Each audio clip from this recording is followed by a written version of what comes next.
खबर छोटी हो या बड़ी मगर बेबाक होगी। हर खबर पर होगी पैनी नजर। आप देख रहे हैं बिजनौर दस्तक। आदाब, मैं हूं इल्मा खान। पेशे खिदमत है बिजनौर दस्तक का खास प्रोग्राम मुलाकात। आइए तारुफ कराते हैं डॉक्टर वीके डोभाल से, जो कि थिएटर के जाने माने एक्टर, संवाददाता, निर्माता और इफ्ता के अध्यक्ष हैं। डोभाल साहब, बिजनौर दस्तक में मैं आपका इस्तकबाल करती हूँ। बहुत बहुत शुक्रिया। और मैं भी बहुत बहुत शुक्रगुजार हूँ कि बिजनौर दस्तक ने मुझे ये मौका मिला कि मैं आपसे बातचीत कर पाऊँ। मैं आपके लिए कुछ कहना चाहूँगी सर। जी इरशाद। तुम्हारे शहर का मौसम बड़ा सुहाना लगे, तुम्हारे शहर का मौसम बड़ा सुहाना लगे, मैं एक शाम चुरा लूं अगर बुरा न लगे। बिल्कुल चुराइए आप। वास्तव में बिल्कुल आज मौसम आज वास्तव में बहुत ही रंगीन भी है, बहुत खुशमिजाज है। आप जैसे देख रहे हैं लगातार सुबह से बरसात हो रही है, तो इसमें बिल्कुल आपने जो शेर कहा है, जो शेर पढ़ा है, बहुत खूबसूरत शेर है। जी शुक्रिया सर। हाँ सर, आइए आपसे सवालों का सिलसिला शुरू करते हैं। मेरा पहला सवाल आपसे यह है कि आप अंतर्राष्ट्रीय ग्रामीण बैंक के कार्यरत रहे हैं और उत्तराखंड पावर कॉर्पोरेशन लिमिटेड के कार्यरत भी रहे हैं, और दर्जनों अखबारों में आपके समीक्षा, आपके लेख आते रहते हैं, जैसे कि दैनिक जागरण, नवभारत टाइम्स, हिंदुस्तान, राष्ट्रीय सहारा, इंडिया टुडे आदि। इन सब में आपका कार्य सराहनीय है। तो एक वक्त में इतना सारा काम सर आप कैसे कर लेते हैं? देखिए, जहाँ तक अभी बैंक की बात करी तो उस वक्त जैसे ही मैंने पढ़ाई खत्म की अपनी, तो इंटरव्यू अप्लाई किया तो उसमें बैंक में सिलेक्शन हो गया। फिर उसके बाद मैंने ये UPSC का दिया हुआ था, तो उसमें भी सिलेक्शन हो गया। हालांकि मेरा रुझान इस तरह बिल्कुल नहीं था। बचपन से ही जब स्कूल कॉलेज में थे तो नाटकों में काम करने की वजह से नाटकों में हो गया था। अब चूंकि ज़िंदगी का सफ़र शुरू करना होता है तो इसलिए नौकरी ज़रूरी हो गई, तो मैंने बैंक ज्वाइन करी। इसी दौरान फिर दूसरी जगह से इंटरव्यू के लिए कॉल आया, वहाँ सिलेक्शन हो गया, तो पावर कॉर्पोरेशन में फिर मैंने बैंक से नौकरी छोड़कर पावर कॉर्पोरेशन में गई। अब शुरू से ये शौक़ रहा है लिखने पढ़ने का, तो वो सिलसिला तो आज तक कायम है कि पहले वैसे ही शौकिया लिखते थे, अब थोड़ा उसको दूसरे तरीके से लिखने लगे। तो फील्ड रही है फ्रीलांस जर्नलिज्म, तो फ्रीलांस मैंने किया है, तो नौकरी के साथ साथ वो भी चलता रहा, और फिर नाटक जो आज तक चल रहा है। जी जी, वो तो बहुत खूब सर। मैं एक और बात कहना चाहूँगी आपसे। कोई इंसान किसी इंसान को क्या देता है? कोई इंसान किसी इंसान को क्या देता है? आज भी सिर्फ बहाना है, खुदा देता है। क्या बात है, वाह वाह। डोभाल जी, आपने सैकड़ों युवाओं को एडिटिंग सिखा करके उन्हें मंच दिलाया और जो रोजगार दिया, ये एक बहुत बड़ा काम है। तो आप इस पर क्या कहना चाहेंगे? नहीं, मेरा ये मानना है कि मैं दिलाने वाला कोई नहीं हूँ। सभी युवा पीढ़ी में, लड़कों में या हमारी नौजवान पीढ़ी में टैलेंट होता है, तो उस टैलेंट को एक कोई ना कोई रिंग मास्टर होता है, तो वो उसको थोड़ा सा पॉलिश कर देता है। कई चीज़ होती है कि उनको नहीं पता कि उसमें क्या टैलेंट है, तो मैंने नहीं दिया। ये उनका खुद का टैलेंट है। हाँ, मेरे साथ रहकर ये है कि एक डिसिप्लिन में रह करके उनको कुछ करवाना जो होता है, उतना ज़रूर मैं अपने लिए कह सकता हूँ। ये नहीं कि मैं किसी को बहुत ज़्यादा हुनर सिखा दूँगा या एक्टिंग सिखा दूँगा। एक्टिंग आप हर एक इंसान में खुद होता है, तो वो खुद जो भी सीख रहे हैं, जितने भी लोगों ने मेरे साथ काम किया है, आज भी जो कर रहे हैं, वो अपने खुद के बल पे है। इसका क्रेडिट मेरा नहीं, वो उनका अपना टैलेंट है। तो आज कहीं भी हैं, जो भी हैं, जो आते हैं काम करते हैं। सर मगर तराशा तो आपने ही है, हीरे की परख तो जौहरी की होती है सर। हाँ, इतना ज़रूर कह सकते हैं कि जो बच्चे आते थे उनमें शुरू में झिझक होती थी कि कैसे किया जाए। बहुत एक बहुत अच्छा उदाहरण मैं आपको बताऊँगा। हमारे एक दोस्त हम एक नाटक कर रहे थे, सहारनपुर की बात, तो एक छोटा सा रोल था, तो मैंने कहा, उनका नाम है निमिष नागर, तो मैंने कहा ये रोल आप करिएगा। अब उनके साथ दिक्कत ये थी कि वो हकलाते थे, थोड़ा सा खब्बल लगते। तो उसने कहा कि मैं करूँगा और मैं बीच में रुक गया तो गालियाँ पड़ जाएंगी। मैंने कहा कोई बात नहीं, इस नाटक को मैं निर्देशित कर रहा हूँ, तो गाली पड़ेगी मेरे को पड़ेगी ना, आपने करना है तो आप ही नहीं करना। मुझे मालूम था कि ये कर सकता, और वो नाटक हमने लेकर बाहर जाना था। तो बाहर उसका शो होना था, मैंने कही आप ही करेंगे। तो बहरहाल उन्होंने किया। और कई बार अक्सर ये होता है कि एक चीज़ के पीछे ऊपर वाला दूसरी चीज़ देखे। तो जब वो स्टेज पर चढ़ते हैं या कोई गाना गाते हैं तो उस वक्त बिल्कुल नहीं होते। तो वो शो हमारा इतना बढ़िया हुआ कि पूरा का पूरा हॉल जो भरा हुआ था, और वो मुश्किल से 3 मिनट की उनकी एंट्री रही होगी, तो उसमें बहुत ज़बरदस्त उनको तारीफ की उसमें। तो ये ज़रूर है कि हम कहते हैं कि किसी को कुछ नहीं पता होता है, हम उसको बताते हैं नहीं ये आप कर सकते हैं, तो ये कर सकने वाली बात है, तो फिर आदमी करना शुरू कर देता है। तो ये है जी। सर, आपकी थिएटर की जर्नी कब आपने शुरू की थी और कब जुड़े थे आप अपनी जर्नी? वैसे तो देखा जाए तो स्कूल कॉलेज से शुरू हो जाता है ये सफ़र, और लेकिन मैं 86 में मैं नौकरी में आ गया था। तो नौकरी में आने के बाद में वहाँ पर गाज़ियाबाद में था। गाज़ियाबाद में इतना समय नहीं मिल पाता था सहारनपुर से गाज़ियाबाद आना जाना। तो 89 में अगर देखा जाए तो, हालांकि 86 में भी कुछ ना कुछ चल रहा था हल्का फुल्का, 89 से जो सफ़र हमारा सहारनपुर से शुरू हुआ वो आज तक बहुत अच्छे तरीके से चल रहा है। तो इसको शुरुआत अगर माना जाए तो मैं उसको 89 से उसको कह सकते हैं, इस सफ़र की नाटकों की जो शुरुआत हम कह रहे हैं। और बहुत अच्छा जो 90 का दशक रहा वो बहुत बेहतरीन सफ़र रहा, खासतौर से सहारनपुर जितना भी हम किया। सर, आपकी इस जर्नी को और खूबसूरत बनाने के लिए आपके कुछ दोस्त होंगे जो आपको, जिन्होंने आपको सपोर्ट किया होगा, आप उनके बारे में कुछ बताइए। देखिए, जहाँ तक मैंने शुरुआत की थी इतना को लेकर के मैंने अपना काम किया। मैंने उनके नाटक देखा था, त्रिपुरारी शर्मा आई थी नेशनल स्कूल ऑफ ड्रामा से। तो उस वक्त सहारनपुर का जो हॉल था जनमंच तो कहते थे, वो बिल्कुल कई सालों से बंद था। तो उन्होंने आदि विद्रोही स्पार्टाकस एक नाटक वहाँ करवाया, जिसमें कि लगभग 40-50 लोगों की टीम ने वो नाटक किया, तैयार हुआ और 3 दिन उसके शो गए। उस हॉल को खोल करके वो पूरा हॉल भी जो कलाकार थे उन्होंने उसकी साफ सफाई की। तो 3 दिन नाटक में देखने गए। वहाँ से मुझे लगा कि मुझे भी नाटकों में काम करना चाहिए। ये बात 80-81 की रही होगी। तो वहाँ से देखा, फिर बड़ी मुश्किल से उनके मैंने पासेस लिए। मैंने कहा कि 3 दिन नाटक देखा। उसके बाद इतना नहीं वर्कशॉप लगवाई वहाँ पर, NST के कुछ एक्सपर्ट आए थे, तो उनके साथ हमने वो वर्कशॉप ज्वाइन की। वर्कशॉप करते करते फिर इक्टा की तरफ रुझान हो गया। तो इक्टा की एक विशेष आइडियोलॉजी है, मुझे लगा कि मुझे इन लोगों के साथ काम करना चाहिए। तो वहाँ से शुरू हुआ सिलसिला। फिर कुछ टाइम ब्रेक रहा। जब मैं गाज़ियाबाद 89 में आने के बाद में हमारे उस टाइम सेक्रेटरी होते थे संजय गर्ग, जो आज राजनीति में चले गए, मंत्री भी करेंगे।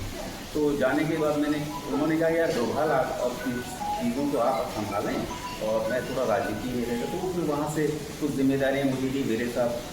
जहाँ तक आप पूछ रहे थे कि किसने आपको इंस्पायर किया, तो मेरे साथ सरदार अनवर थे, बहुत अच्छे शायर, और ITC में वो करते थे। तो उनको कन्वीनर बनाया, मुझे वो कन्वीनर बना के वहाँ से एक सिलसिला। और सीखने की बात कहा जाए तो सरदार अनवर से मैंने, हालांकि वो थिएटर के शायर बहुत बढ़िया थे, उनसे सीखा बहुत कि ज़िंदगी कैसे जीतनी है और इंसान को इंसान समझना चाहिए। ऐसी बहुत सी बातें जो सरदार अनवर की मुझे याद आती है, उनसे बहुत कुछ सीखा। सर, उनसे आपकी अभी कभी मुलाकात हुई हाल में या कभी? कोविड ने बहुत से ऐसे लोगों को छीना है, और उसी कोविड ने सरदार अनवर को भी हमारे देश से छीन लिया था। लेकिन उनकी जो फिलासफी है, उनके जो शेर व शायरी, उनकी जो जीवन को जीने की जो कला थी, वो हम नहीं भूल सकते, और वो हमेशा साथ रहेगी। और यहाँ तक ये कहने में कोई शक नहीं कि जो थिएटर की परिभाषा और थिएटर को ज़िंदगी से कैसे जोड़ सकते हैं, तो ये बहुत सी बातें हैं जो उनके साथ रह करके मैंने महसूस की। और फिर आगे जो मेरे साथ जुड़ते हैं उनके इस तरह का सिलसिला चलता रहा। जी डोभाल जी, आप उत्तरांचल ग्रामीण बैंक और उत्तराखंड पावर कॉर्पोरेशन लिमिटेड, पत्रकारिता और एक्टिंग, इन सब में से आपको सबसे अच्छा क्या लगता है? जाहिर सी बात है, मुझे अपना थिएटर बहुत पसंद है। थिएटर सबसे पहले है, उसके बाद जो है मुझे लिखना। एक नाटक बच्चों का मैंने लिखा है, वो आए हीरो के गाँव, वो पब्लिश हो गया। दूसरा नाटक एक मैं और लिख रहा हूँ, शनिचर का चक्कर, वो भी बच्चों का है। और एक नाटक अभी रेडियो के लिए भी लिखा है, तो वो भी सुनने को मिल जाएगा।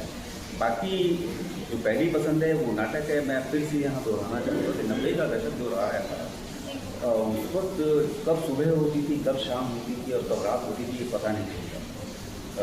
लगातार नेशनल स्कूल ऑफ ड्रामा की वर्कशॉप होनी, बड़े बड़े थिएटर के कलाकार वहाँ आने, एक्सपर्ट्स आने, और मैंने NSD में अप्लाई किया तो NSD में सब कुछ हो गया था। उसके बाद क्योंकि मैं सर्विस में था तो उन्होंने कीर्ति नैन उस वक्त डायरेक्टर होती थी, उन्होंने कहा कि ऐसा करिए कि आप अगर यहाँ आएंगे तो जॉब का क्या करेंगे। मैंने कहा जॉब छोड़ देंगे, क्योंकि एक उस वक्त क्रेज होता है ऐसी एज में। तो उन्होंने समझाया कि आप नौकरी मत छोड़िए, नौकरी मिलना आसान है। यहाँ एक स्कूल है, स्कूल से आपको एक डिप्लोमा देंगे, डिप्लोमा के बाद आप क्या करेंगे, फिर से इस पर। तो उन्होंने कहा आपको जो स्कूल से चाहिए, NSD से चाहिए, वो हम आपको देंगे। तो उसके बाद उन्होंने इंटेंसिव वर्कशॉप हमको दी, जो सहारनपुर में शायद उससे पहले कभी नहीं हुई और अभी तक भी नहीं हुई। इंटेंसिव वर्कशॉप में ये हुआ कि पूरी की पूरी फैकल्टी, नेशनल स्कूल ड्रामा की पूरी फैकल्टी वो सहारनपुर आई और टाइम टू टाइम उन्होंने आकर के वर्कशॉप, और वर्कशॉप में हमने वल्लभपुर के ऊपर का एक नाटक था वो तैयार किया। और बहुत अच्छा, मोहन प्रेमी का नाम सुना संगीत में, म्यूजिक के लिए वो आते थे, बॉडी मूवमेंट के लिए वो, वॉइस स्पीच के लिए वागेश कुमार जी आते थे। तो जितनी फैकल्टी थी तो वो धीरे धीरे आती थी, वो सब कुछ बताती थी और बहुत अच्छा वो नाटक तैयार हुआ था। सतीश आनंद पटना से आए थे, पूरी वर्कशॉप को डायरेक्ट कर रहे थे, तो बहुत बढ़िया हो रहा था। तो इस तरह का सिलसिला चलता रहा। और नाटक मेरा बड़ा चर्चित रहा, जिसके 90 से ज़्यादा मैंने शो किए। वो था सुशील कुमार सिंह का लिखा हुआ नाटक, वो भी NSD से बात करते, सिंहासन खाली। तो उसके 90 से ज़्यादा शो हुई। और मुझे एक किस्सा जरूर याद आता है कि उसका एक शो राज्य नाट्य समारोह उत्तर प्रदेश में हुआ था, आगरा में। तो उसकी तैयारी चल रही थी, तो हमारे शहर के बहुत अच्छे संगीत के जाने माने इकबाल साहब, तब मैंने उसे गुजारिश की, मैंने कही इस नाटक को लेकर हमें राज्य नाट्य समारोह में, हमारे छोटे से शहर का नाटक है सहारनपुर का, अब वो राज्य नाट्य समारोह ले रहा है, तो मैं चाहता हूँ कि इसका जो बैकग्राउंड संगीत है वो आप तैयार करवाएँ, हमारा मदद करें। तो उन्होंने बड़ी कोशिश से किया, और बल्कि उनके भतीजे थे जाफर साहब, तो वो उनको भी अपने सामने जाफर साहब, और उस नाटक में उन्होंने सारंगी बैकग्राउंड में, नाटकों में ये बड़ा कुछ, नाटकों में ये सारंगी तो आप देखने को भी नहीं मिलती, और आजकल के बच्चों को पता भी नहीं सारंगी कैसी, उसकी शक्ल कैसी होती है और उसकी तान, उसकी आवाज़ कैसी होती है। तो जब नाटक लेकर गए तो नाटक, वही नाटक राज्य नाट्य समारोह में एक दिन पहले हुए, अगले दिन वही नाटक हम करने जा रहे हैं। अब आप अंदाजा लगाइए, आगरा के दर्शक एक नाटक तो देख चुके हैं और अगले दिन वही नाटक देखने क्यों आए। तो हम डर गए थे पूरी टीम, यार ये तो कोई नहीं आएगा, ऐसे में क्या करें। लेकिन चलिए हमने कहा जब आ गए हैं तो नाटक करेंगे, चाहे वहाँ 2 लोग बैठे हैं 10 लोग बैठे, तो नाटक हुआ, लोग थे वहाँ पर। और उसमें जो संगीत था वो संगीत तबला पे इकबाल साहब, जाफर साहब, उसमें सारंगी और आलाप में मीरा गौतम, और वो नाटक मुझे नहीं पता क्या उसने जादू किया। लोग नाटक के अंदर खड़े होकर के उन्होंने क्लैप किया, और मुझे नहीं मालूम, मैंने कहने लगे कि ये नाटक जब प्रतिक्रियाएँ के रिएक्शन किए जाते, मैंने ये नाटक कल भी देखा था।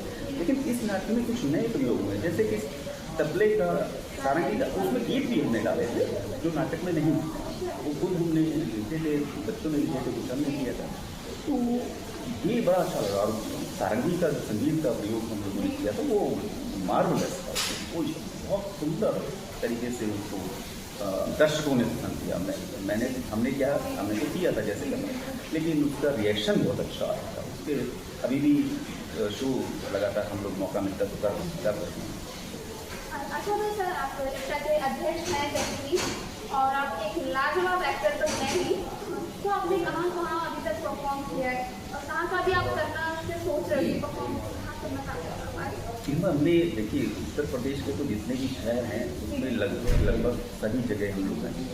और अगर हम पूरा इंडिया की बात करें तो इंडिया में भी हमने बहुत जगह परफॉर्म किया। यहाँ से साउथ में चाहे वो केरल, और अगर हम नॉर्थ की बात करें तो चंडीगढ़, उधर दिल्ली है, फिर हरियाणा है, और बहुत से राजस्थान है, वहाँ सब जगह हम लोगों ने किया है, और जहाँ से भी कहीं से बुला, और एकता की जो मीटिंग्स होती है, नेशनल वर्कशॉप होती है, उसमें तो हम जाते ही रहते हैं। बाकी जहाँ से भी कॉल करते हैं तो वहाँ हम करते हैं। और जहाँ तक अध्यक्ष की बात करें तो वो जिम्मेदारी है एकता कोई आज की नहीं है, मुंशी प्रेमचंद ने इसकी स्थापना की थी, बहुत पुरानी संस्था है। तो उत्तराखंड अलग बना तो कुछ जिम्मेदारी मुझे भी दे दीजिए, आप उसको करिए। हालांकि अभी उस तरीके से हम उत्तराखंड में नहीं कर पा रहे हैं, इस तरीके से हम लोगों को करना चाहिए। अभी वो उस तरह की मतलब मैं खुद सेटिस्फाइड नहीं हूँ सब चीज़ों को लेकर, लेकिन जहाँ भी मौका मिलता है हम समाज में इम्प्रोवाइज़ करके नाटक करते हैं, चाहे वो नुक्कड़ नाटक है, चाहे वो इस सब तरह के हम कोशिश करते हैं कि अपना विरोध दर्ज कराएँ जहाँ कुछ गलत हो। खासतौर से तक ये परंपरा रही है कि गलत के खिलाफ हमें आवाज़ ज़रूर देनी चाहिए। तो कर रहे हैं, अभी तक सिलसिला अभी जारी है और जारी रहेगा, जारी रहना भी चाहिए। सर आखिर में मैं आपसे ये ज़रूर जानना चाहूँगी कि जो युवा पीढ़ी है जो एक्टिंग के क्षेत्र में आना चाहते हैं, आप उनको क्या संदेश देना चाहेंगे? ऐसा कोई संदेश मैं इतना वो नहीं हूँ कि वो संदेश दिया जाए, ऐसा संदेश मैं नहीं दे सकता। बस ये है कि नाटक आदमी को एक बेहतर इंसान ज़रूर बनाता है, तो और उसमें एक अनुशासन आता है, सेल्फ कॉन्फिडेंस आता है। तो नाटक मैं जितने भी परिवार के बड़े लोग हैं तो कभी न कभी अगर मौका मिले तो बच्चों को, चाहे स्कूल का नाटक है, चाहे वो वैसा है, और चाहे जब छुट्टियाँ पड़ती हैं तो उसमें कोई वर्कशॉप है, इस तरह की जरूर की जाए। मैं ये एक चीज़ और बोलना चाहूँगा, हमारे साथ 90 के दशक में जितने भी हमारे साथ जुड़े रहे, 90 के दशक खासतौर से, उसमें बहुत से हमारे ऐसे साथी हैं जो आज इंडस्ट्री में बड़े अच्छे कामयाब हैं, बहुत अच्छे लेवल पे वो काम कर रहे हैं। जैसे मैं कुछ लोग मतलब हालांकि जितने भी उस पीरियड में साथ रहे सभी लोग नहीं हैं, लेकिन जैसे अभी इनामुलक है वो NST उन्होंने किया, नेशनल ड्रामा से इम्तियाज़ है, उन्होंने नेशनल ड्रामा से पास आउट। एक आपने देखा होगा कपिल शर्मा, मंजू शर्मा है जो माँ बन के आती वो गया था नाटक हमारे साथ ही गया था। और इनामुलक की बात करें तो आपने एयर लिफ्ट देखी, उसमें गुजराती जनरल बने हुए थे, और जॉली थी उसमें जो इकबाल काफी हम कर रहे हैं, तो वो सब सहारनपुर में है। तो ये मुझे अच्छा लगता है कि उन्होंने कुछ सीखा, अपने टैलेंट को हमारे साथ तो रहे हैं लेकिन अपने टैलेंट को लेकर आए और आज इंडस्ट्री में अच्छी बनाते हैं। उससे हमारे इस टाइम पे लोग राइटिंग बड़ा अच्छा करते हैं, सैनी है, CL सैनी, वो मास्टर जी है, बड़े अच्छे जितने भी आपने सीरियल देखते होंगे मास्टर जी के, चाहे नागिन है, चाहे बजरंग बली है, वो अलग अलग, तो वो सारी उनकी स्क्रिप्ट को लिखते हैं। तो ऐसे बहुत से हमारे शहर के ऐसे लोग हैं जो आज अच्छी तरीके से, और जिनका कोई ऐसा नहीं था माई बाप है इंडस्ट्री में, अपने बल पे वो आज बड़ा अच्छा अपने आप को स्टैब्लिश कर रहे हैं, सिर्फ अपनी टैलेंट के बल पे। तो ये मैं ज़रूर कहना चाहूँगा, और बच्चों को ज़रूर साल में एक बार वर्कशॉप होती, छुट्टियाँ होती, तो नाटक ज़रूर सीखना चाहिए। उससे कुछ एक्टर बने या ना बने या बने, लेकिन बेहतर इंसान ज़रूर बने, इतना ज़रूर। सर आपने जितना बच्चों को अपना कीमती वक्त दिया उसके लिए आपका बहुत बहुत शुक्रिया। इतना आपका भी बहुत बहुत शुक्रिया। जैसा कि आपका नाम है इतना, तो इतना से जहाँ तक मेरी समझ पड़ती है कि ये होता है कि बहुत अच्छी इल्म वाला कोई बच्चा है, वो बहुत बेहतर है, तो उसी बेहतरीन तरीके से आप सवाल भी कर रहे हैं, अच्छी आवाज़ें पूछ भी रहे हैं, और कि तालीम भी बहुत अच्छी मुझे यकीन है। तो बहुत बहुत शुक्रिया, और पुस्तक का भी